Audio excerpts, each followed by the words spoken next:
Et Romains chapitre 5, verset 5 nous dit « Or, l'espérance ne trompe point ». Vous voyez, c'est là vraiment confirmé dans la parole. L'espérance ne trompe point parce que l'amour de Dieu est répandu dans nos cœurs par le Saint-Esprit qui nous a été donné. Donc, il y a quelque chose à réaliser ce soir pour chacun d'entre nous. L'amour de Dieu est répandu dans nos cœurs par le Saint-Esprit qui nous a été donné. Vous voyez, c'est un cadeau.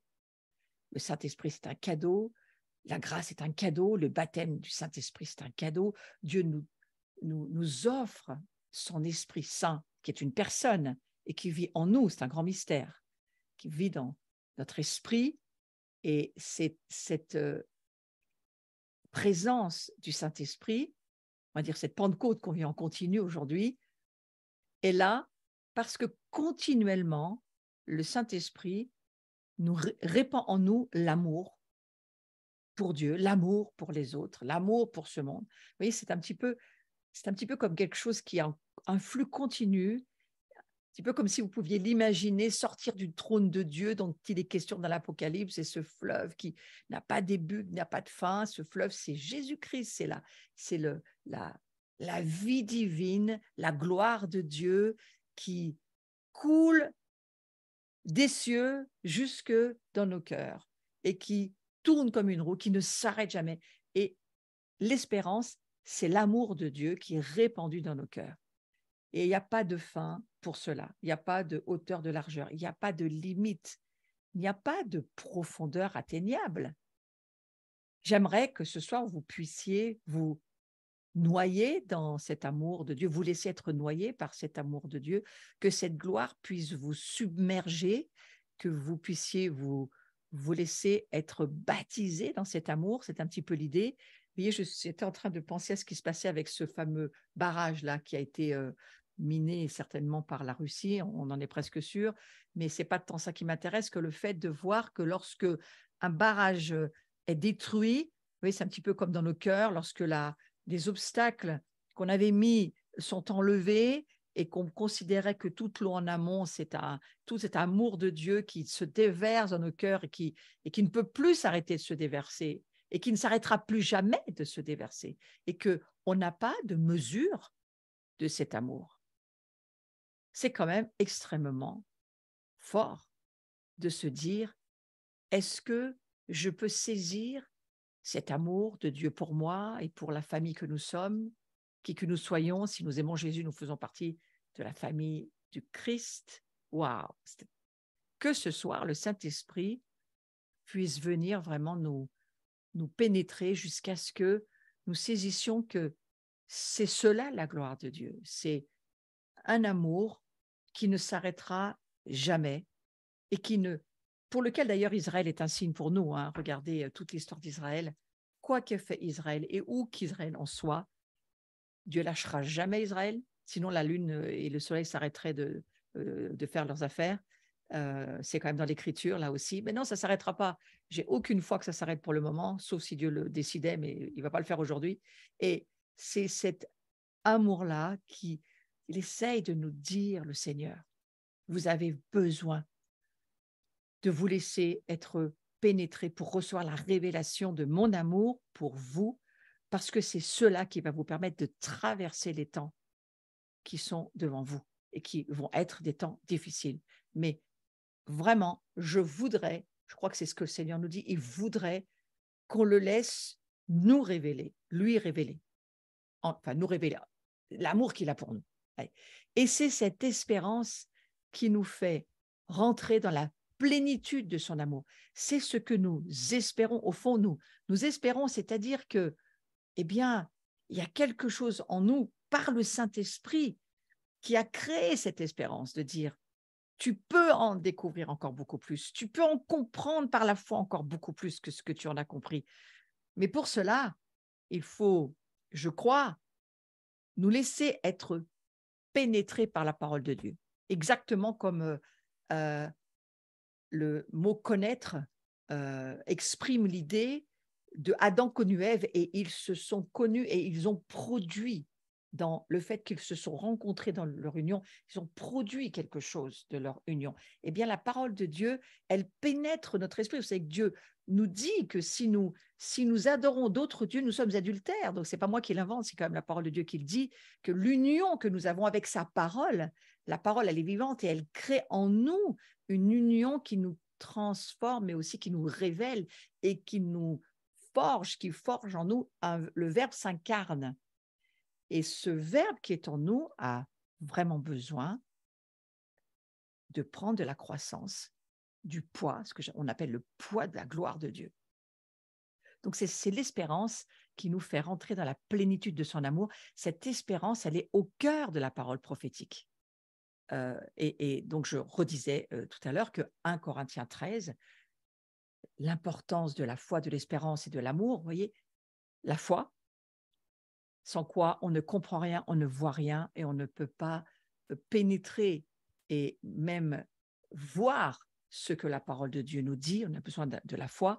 L'espérance parce que elle produit cette espérance. Elle produit en nous cette attente et cette attente du retour du Christ, de l'épouse que nous sommes appelés à être. Elle met en nous un désir, cette espérance. Elle est vraiment productrice de quelque chose de grand au fond de nos cœurs. Et puis l'amour, évidemment, l'amour qui est le Christ en nous. Donc, il y a un premier niveau d'espoir, on pourrait dire ça comme ça, ou d'espérance, mais c'est demain sera meilleur qu'aujourd'hui. Moi, j'appelle ça l'espoir. Hein, c'est le fruit des efforts que nous vivons, de nos projets. C'est le niveau terrestre, selon moi. Mais un deuxième niveau qui est vraiment l'espérance, c'est la foi. La foi qui porte l'espérance, c'est la porte du céleste. Hein. C'est cette porte qui s'ouvre et là, on voit et on entre dans les réalités invisibles qui deviennent plus visibles pour nous que les réalités de ce monde qui sont passagères et qui sont que temporaires et qui vont passer pour celles-ci du reste. Donc, commençons et continuons à nous dire que nous avons besoin de voir les réalités invisibles, éternelles, réelles, comme des réalités pour nous plus réelles que ce que nous voyons par nos yeux charnels. Et puis le troisième niveau, c'est l'espérance dans la tribulation, qui est extrêmement libératoire. Et c'est pour ça qu'on peut dire et le lire et le croire et le déclarer, ce que Romains chapitre 5 au verset 2 nous dit, que nous venons de lire, mais je vais le relire. Nous devons d'avoir eu par la foi accès à cette grâce dans laquelle nous demeurons fermes. Il faut demeurer ferme par la foi dans cette grâce, sans quoi on retomberait vite, très très vite dans le légalisme. Et nous nous glorifions dans l'espérance de la gloire de Dieu. Alors, je vais vous lire la traduction de la parole vivante que j'ai trouvée intéressante. Nous croyons et par Jésus, nous pouvons nous approcher du Dieu d'amour en qui nous vivons maintenant. Et j'aime bien cette manière de dire. Ce Dieu d'amour en qui nous vivons maintenant. Nous vivons dans un Dieu d'amour. On ne peut pas vivre dans la haine, on ne peut pas vivre dans l'amertume, on ne peut pas vivre dans le ressentiment. Non, notre esprit, en tous les cas, notre âme est en train de plus en plus de s'aligner et de s'y soumettre et de grandir dans cette dimension spirituelle. Mais, vous voyez, nous demeurons faits. Alors, je vais relire. Nous croyons et par Jésus, nous pouvons nous approcher du Dieu d'amour en qui nous vivons maintenant. Et nous sommes fiers parce que nous espérons recevoir la gloire de Dieu. Il y a une fierté en nous. Ce n'est pas la fierté qui pêche, c'est la fierté une forme de gloire, parce que c'est tout, comme c'est de la grâce. Toute la gloire est à Dieu. On ne peut rien prendre qui viendrait de nous. On a cette révélation qu'il n'y a rien qui vient de nous. Et c'est pour ça qu'on peut être fier de qui on est, parce qu'il n'y a pas une once d'orgueil là-dedans. C'est juste de dire, waouh, mais quelle grâce Dieu nous a fait. Et ça nous amène à quoi? À voir l'immensité de l'amour de Dieu pour nous, l'immensité de son amour pour les hommes et les femmes qu'il a fait de nous dans cette nouvelle création, qui n'a plus besoin de subir l'échec adamique de Adam et Ève, de la race adamique, mais au contraire, aujourd'hui, nous jouissons, nous profitons de la nouvelle création grâce à Jésus. Alors, je continue dans ce verset. Cette traduction de parole est très intéressante, parole de vie. Bien plus, nous sommes fiers parce que nous souffrons. Nous le savons, la souffrance rend patient. Quand quelqu'un est patient, il reste fidèle malgré les difficultés. Vous voyez, une définition j'ai trouvé très intéressante de qu'est-ce que c'est que la patience. Quand quelqu'un est patient, il reste fidèle malgré les difficultés. Je parle bien entendu des souffrances concernant le royaume de Dieu et Christ en nous. Celui qui est fidèle garde l'espérance et cette espérance ne trompe pas. En effet, Dieu a répandu son amour dans nos cœurs par l'Esprit Saint qu'il nous a donné. Donc, celui qui est fidèle garde l'espérance. Et cette espérance ne trompe pas. Il n'est pas question d'espoir. Il n'est pas question de se dire oui, peut-être bien que non, on va voir. On a un peu d'espoir, mais on ne sait pas trop. Non, l'espérance, elle n'a aucun doute, contrairement à l'espoir. L'espérance n'a aucun doute. Donc, l'espérance de la gloire, on ne doute pas de cette gloire. L'espérance du salut, on ne doute pas de notre salut. Non, non, c'est une espérance qui ne doute pas. Ouais. Et puis, je vais vous lire aussi la Semeur. J'ai trouvé intéressant, j'ai pris plein de versions parce que j'aimerais qu'on reste, qu'on mange, qu'on médite, qu'on projette nos pensées et qu'on laisse cette espérance de la gloire de Dieu nous transformer ce soir. Donc, voilà ce que nous dit la Semeur. Puisque nous avons été déclarés justes en raison de notre foi, donc rien à voir avec ce qu'on leur a fait, nous sommes en paix avec Dieu grâce à notre Seigneur Jésus-Christ.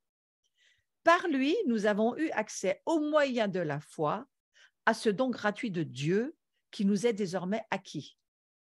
Et notre fierté se fonde sur l'espérance d'avoir part à la gloire de Dieu. Je vais lire le verset 3. Mieux encore, nous tirons fierté même de nos détresses, car nous savons que la détresse produit la persévérance. La persévérance conduit à une fidélité éprouvée. Et la fidélité éprouvée, vous voyez, pas la fidélité éprouvée. Il faut que notre fidélité passe par les épreuves de façon à ce qu'elle puisse être testée. Et vous savez quoi? Nous sommes testés en ce moment. Et par le diable, oh oui, oui, il nous teste. Mais aussi, on passe des tests par rapport aussi à Dieu. Ça, j'en suis absolument convaincue. Donc, je reprends mon verset. La persévérance conduit à une fidélité éprouvée et la fidélité éprouvée nourrit l'espérance. Donc, l'espérance, elle se nourrit d'une fidélité éprouvée et que cette fidélité éprouvée, elle vient parce que nous persévérons et nous persévérons parce que nous voyons que nos détresses, elles ont un sens, que nos afflictions ont un sens, que nos souffrances ont un sens.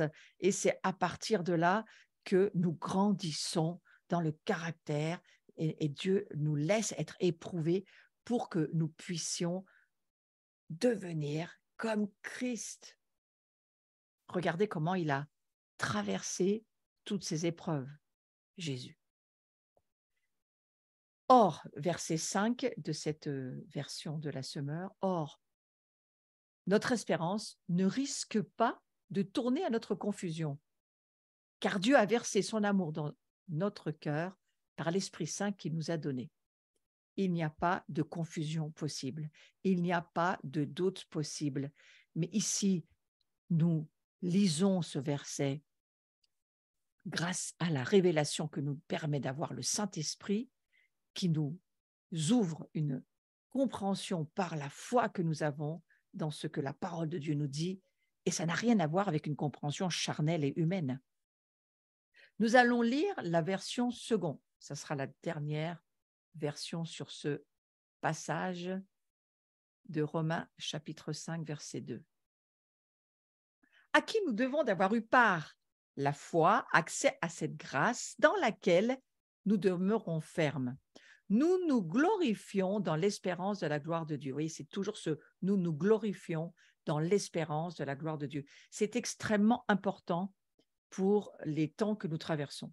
Verset 3. Bien plus, nous nous glorifions même des afflictions, sachant que l'affliction produit la persévérance, la victoire dans l'épreuve.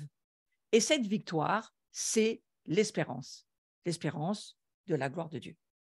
Verset 5 de cette version seconde. Or, l'espérance ne trompe point, parce que l'amour de Dieu est répandu dans nos cœurs par le Saint-Esprit qui nous a été donné. Finalement, on va pouvoir dire, grâce à ce passage de Romains chapitre 5, verset 2, que l'espérance, c'est quelque chose d'extrêmement fiable, d'extrêmement sûr. C'est quelque chose qui nous amène à être stable dans notre vie finalement. Et cette espérance, elle ne trompe pas, elle ne nous amène pas à la confusion. Elle est extrêmement importante parce qu'on espère dans la part de la gloire de Dieu qui est la nôtre et on a cette part en chacun d'entre nous. Donc, nous devenons des porteurs d'espérance de la gloire de Dieu. Notre foi en la mort de Jésus pour nos péchés, à notre place, est forte. Notre foi, elle est là. En sa justice pour nous, on vient de le lire, hein, parce que Jésus, eh bien, c'est par grâce qu'il nous sauve. Et donc, nous sommes justes grâce à lui. Nous avons la paix avec Dieu en Christ. Par la foi, nous sommes justes et cela nous permet de demeurer en Dieu. Donc, nous devenons des porteurs d'espérance. J'aime ce visuel parce que, regardez, c'est ce à quoi nous sommes appelés et surtout, surtout pour les jours qui viennent. Conduis-moi dans la vérité, instruis-moi, tu es le Dieu de mon salut, tu es toujours mon espérance. Et rien à voir avec l'espoir. Mon espérance, c'est une tour forte. Elle ne me trompe pas, elle ne me fait pas douter, elle ne me met pas dans la confusion, cette espérance. C'est par la foi que j'espère et que je peux voir vraiment que les choses sont en train d'arriver dans ma condition légale. Je vois tout ce que je suis dans ma condition humaine. Je suis en train d'y arriver, mais l'espérance ne me trompe pas. Je deviens ce porteur d'espérance de la gloire de Dieu pour ce monde. Oui, il y a une gloire. Dieu veut la faire revenir. Il veut voir ce monde de nouveau vivre dans cette atmosphère de la gloire. Il veut pouvoir voir dans son Église des porteurs de sa gloire, des gens qui y croient, des gens qui la portent, des gens qui la libèrent, des gens qui… Et alors pour ça, il nous faut bien sûr une Pentecôte. C'est pour ça que nous venons de traverser cette Pentecôte. Et cette Pentecôte, eh bien, c'est vraiment, c'est ça, c'est l'espérance de la gloire de Dieu. Et nous pouvons espérer parce que le Saint-Esprit, il a été répandu dans nos cœurs et que l'amour de Dieu, eh bien, est répandu par le Saint-Esprit qui vit dans notre cœur, qui est celui du Christ. Donc, dans cette justice, je peux faire face à Dieu, à la mort, à l'éternité, sans crainte ni tremblement. Vous voyez, cette gloire, elle est là, et c'est là mon espérance. Le témoignage que Dieu a rendu en offrant son Fils, c'est que nous avons la vie éternelle. Quelle est l'espérance qui s'attache à son appel? Quelle est la richesse de la gloire de son héritage qu'il réserve aux saints? C'est là mon espérance. Quelle est l'espérance qui s'attache à mon appel? Il faut répondre à ces questions. Quelle est la richesse de la gloire de son héritage qu'il réserve aux saints? Mais qu'est-ce que ça veut dire? Quelle est envers nous qui croyons l'infinie grandeur de sa puissance? Moi, j'ai décortiqué ce verset, j'ai posé ces 3 questions auxquelles répond toute la Bible. Il a déversé son amour dans notre cœur par l'Esprit Saint qu'il nous a donné. Il y a la réponse. C'est cet amour, si large, si grand, si profond. On ne peut pas le mesurer. Nous n'avons rien pour pouvoir même l'enfermer dans quelque chose. C'est un véritable Niagara, des cascades du Niagara qui descendent des cieux et qui descendent sur ce monde. Et évidemment que c'est là toute notre espérance. Est-ce que nous le réalisons, mes amis?